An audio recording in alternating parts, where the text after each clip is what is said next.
Hello everyone and welcome to today's video. I am Amy with Growing Your Faith, and today we have another video in the Bible Journaling for Complete Beginners series. This is going to be a really good one for anyone who does not like to cover up words, because we're going to do this on a separate sheet of paper and then we're going to insert it into our Bible.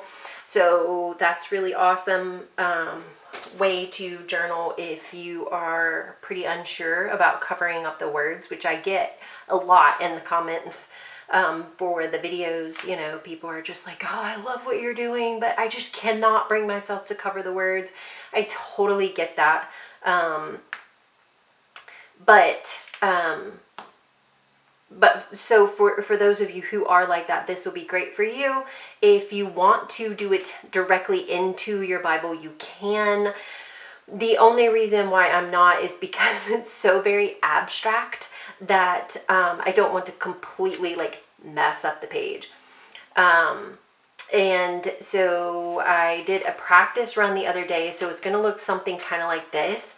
But then what I did was make you a printable, and we're going to rip the words. I saw something kind of like this on Pinterest, except they had like a more of like a, it was abstracty, but it was like distinctly a heart, and I think it was a different verse.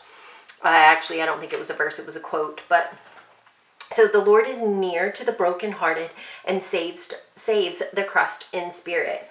So then you can take these and you can just rip out each individual word, and we're going to just put them on top of this and then stick it into our Bibles. I am using a sketchbook type paper. So this is a thicker paper. It's also a paper that's more used to kind of like laying on mixed media. So if you want to grab some mixed media paper, that would be really great. If you don't have any and just have printer paper, then just use that.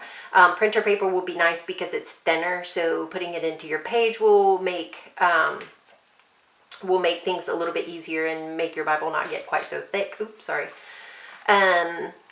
So some of the supplies that we're going to be doing. So this is very I think this is such a good way to kind of get past fear of doing things wrong or making things look perfect. So it was really intimidating whenever I sat down to do this. I followed a video, but she was doing her own thing, so I really just kind of followed her steps. Obviously mine looks nothing like hers, but I will post that link down below. But I will show you some of the things that I'm going to be using, and then I am going to just work and let y'all listen to some music and just kind of watch me and maybe speed it up a little bit, because this is something that's kind of really hard to talk through and create at the same time. So this is a great thing too if you just want to spend some time with God. Maybe you listen to some music or listen to an audio Bible or something along those lines. This is a great way to do that, because you're not trying to focus on what you're doing as much. And so it just makes it a little bit better, a little bit more time with God. You could pray while you're doing this, anything like that. Have your verse sitting there and just to think about how you feel whenever you are brokenhearted, and put that onto the paper, but then realize that God is with you every single step of the way, and how beautiful and wonderful that is.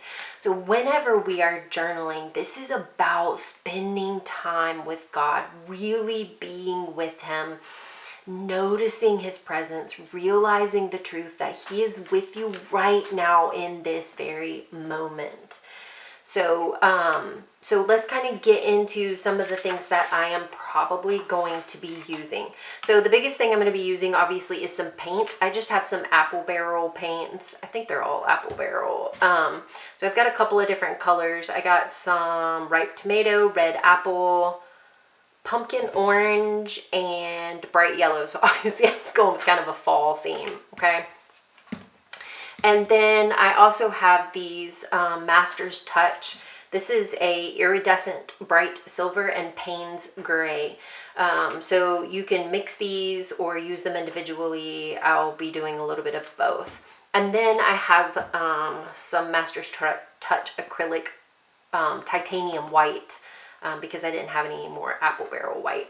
So the apple barrels are really nice. You can probably get something along these lines. These were like 10 bucks a piece, but these are only like 97 cents at Walmart. The nicer, cool, not nicer, but the different colors like the pastels and the chalks will be a little bit more expensive, like $1.99 or something like that, but still a lot cheaper than this guy. I will be using some cards to make flat scrapes, so you can see where there's some flat scrapes in here. Well, this is a paintbrush, but to kind of spread out the paint a little bit, like you can see what I did with the white. So I will be using those for that. I've got a black pen that I wrote up underneath. You can see some, well, I think that's my color pastels. I have to get the color pastels. So I did some color pastels, but in here too, there's also some inking where I wrote broken in the background. And then I will probably put on a little bit of like splashed ink and spread that out with this pen. It is a glass calligraphy pen. This thing is really, really nice. I love it. I got it for my birthday last year. So I've got a couple of different types of ink here that I will kind of splash and then just kind of roll around on the page. You'll be able to tell a lot just by watching me. But if you check out that other video too, she kind of explains things a little bit more. Then you're going to want some paint brushes. So I got a wide bristle brush, and then I got this slanted bristle brush because it does some really cool, like where you can go skinny, wide type thing. And then I've got this, like, this is like a kids, oh, it is, it's Melissa and Doug. This is a Melissa and Doug brush. I don't even know where I got it from, but because it's got different bristles, like harder, weirder bristles, I thought it would make some interesting marks, and it did. And then I've just got a couple of round small brushes, so you can just splatter some paint on there with this and then kind of scrape it. You can put paint on it and just kind of to like twirl it like this, and then you get some cool stuff going on. I also have some sponges. I like these flat sponges. I used these in a video the other week, and then gave y'all a link to a whole pack of these, which I didn't know you could buy them in a whole pack like that, but I love these brushes because they're great for stencils and just putting some cool marks down on paper. And then I will have my chalk pastels.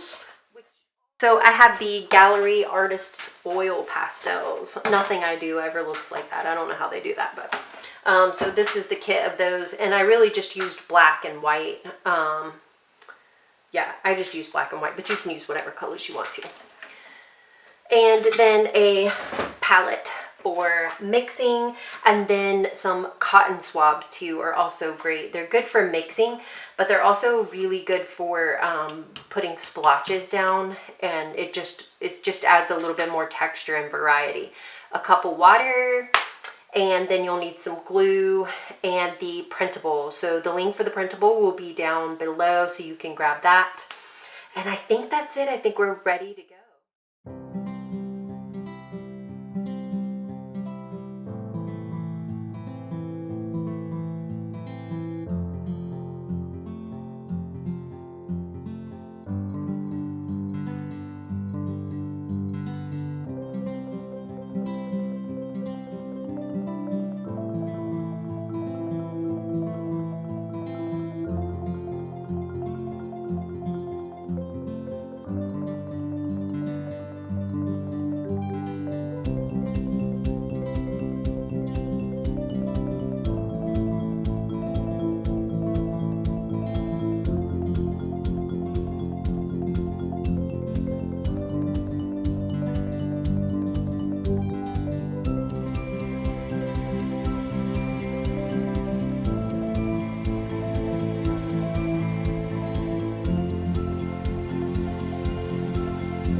because so the one thing that she did mention is to make sure to let your layers dry very well, and I got distracted and I didn't let them dry well enough, and so I wound up with a little bit of a mud splotch over here.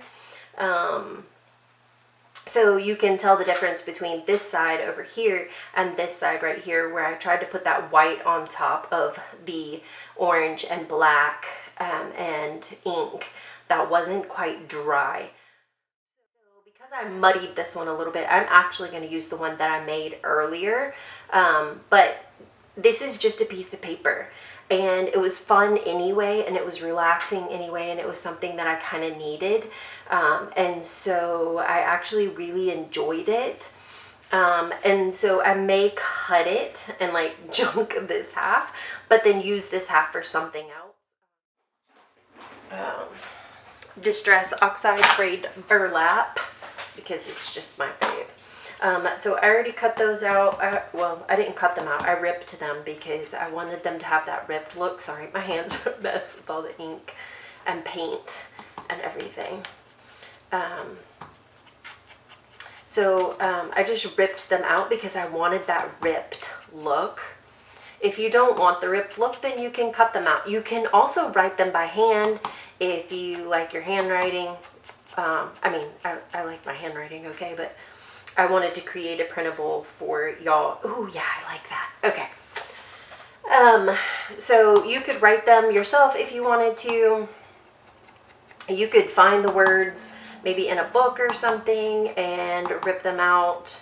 That's a lot of words to find in a book, but or in a magazine or something. I'm gonna put my psalm down there. Yeah, so either way, however you want to do that is fine. So if you are new here and this is the first video in this series that you are seeing, the playlist will be linked at the end of the video and also down in the description down below. You should really go and check out all of the rest of the videos in the series where we talk about all kinds of things to help you get started Bible journaling if you're new to Bible journaling. Also, there is a series in there for Bible journaling on a budget. So if you really want to get started, but you aren't really sure how to and you don't have a whole lot of money, I created a whole series where I used a $5 a week budget to Bible journal. It was a lot of fun. I learned a lot through that process. You just kind of start thinking outside of the box and you use what you have. And I think that that's a great thing. I think that we all get that shiny object syndrome and want the next cool, greatest thing that we see in some video or on some ad on Facebook or whatever. And then you don't wind up using the things that you get. And so that it just really helped me to use things and think about Bible journaling in a different way. So, oh, I forgot what I was going to say.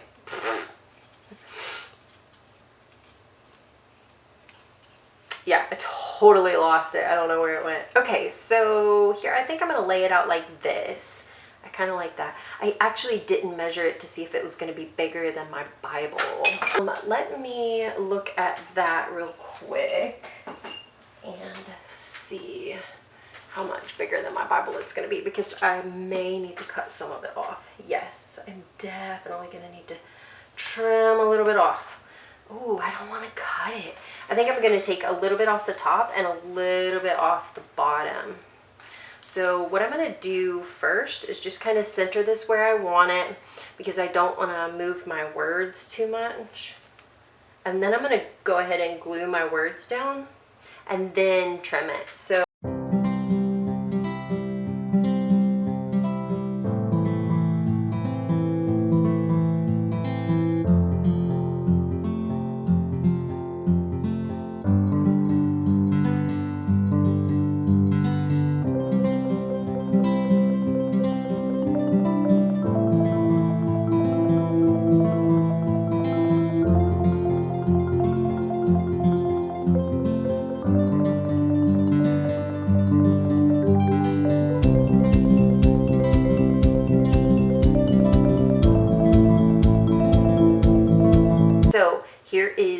our page. And I'm not in the right spot, but that's okay. Actually, maybe I'll just go ahead and go to the spot. Let's see. We need to be in Psalms 34. This is also a great way to Bible journal if you already have something on that page. I had a marker in here, a bookmark in here, and I forgot. So like this is on here. I was going to cover it up anyway, but you could color this. And if you colored this and didn't want to cover up this page with all of this art, then this is a great way to do that, because you can just add this into your spine here. And then you don't have to worry about the decorations that you already have on the page. And you then have the back of this, which I did write on, but you have the back of this to where you could do something for this other side too. So it's just kind of another way that you can add extra pages into your Bible journal, or you can journal the same verse multiple times. Either way, adding inserts is one of the things that I really like doing, just because it just really, I'm trying to make sure I'm talking and trying to do something at the same time, and that doesn't usually work very well for me, and so I'm trying not to mess this up.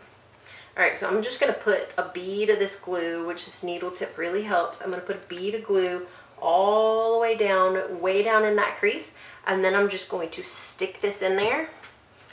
Right in the middle of that. Keep your Bible open. You don't want the glue like spreading to your pages and then your page sticking to it. You want it to stay right in that crevice and just catch the edge of this paper. It will stay with this art glitter glue, I promise.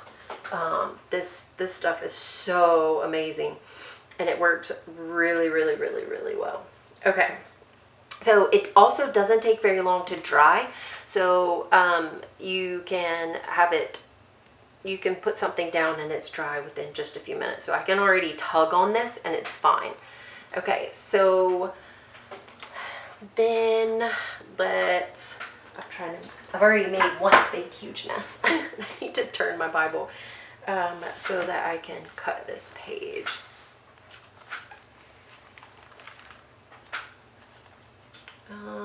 How do I want to do this? Maybe I should do it this way. There we go.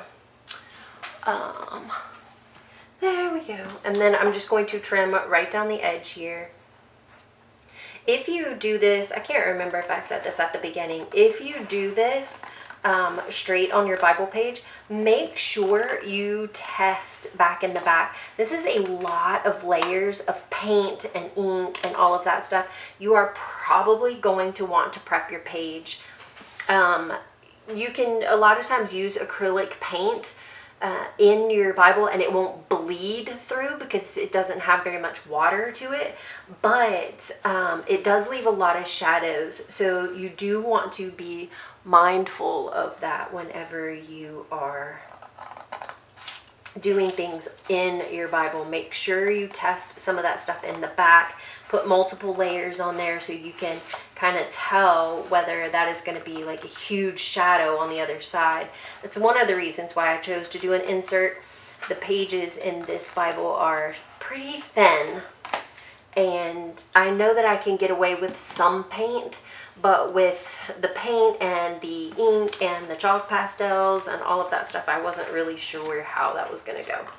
Okay, so here is our page. It's all done. I love how this turned out. Uh-oh, I got a random sticker on there. Yeah, I really like how this turned out. I would love to see yours if you created one of these pages. Make sure that you let me know down in the comments below. And if you'd like to share it so that I can see it, you can always join us in the Growing Your Faith One Page at a Time Facebook group and share your work there. I also do a lot of work with Mustard Seed Faith, so I am over there a whole bunch. If you're in that group, you can share it there, and we will see it there as well. I will post the link to Mustard Seed Faith down in the description below as well. Thank you so much for watching, and I will see you in the next video. Bye.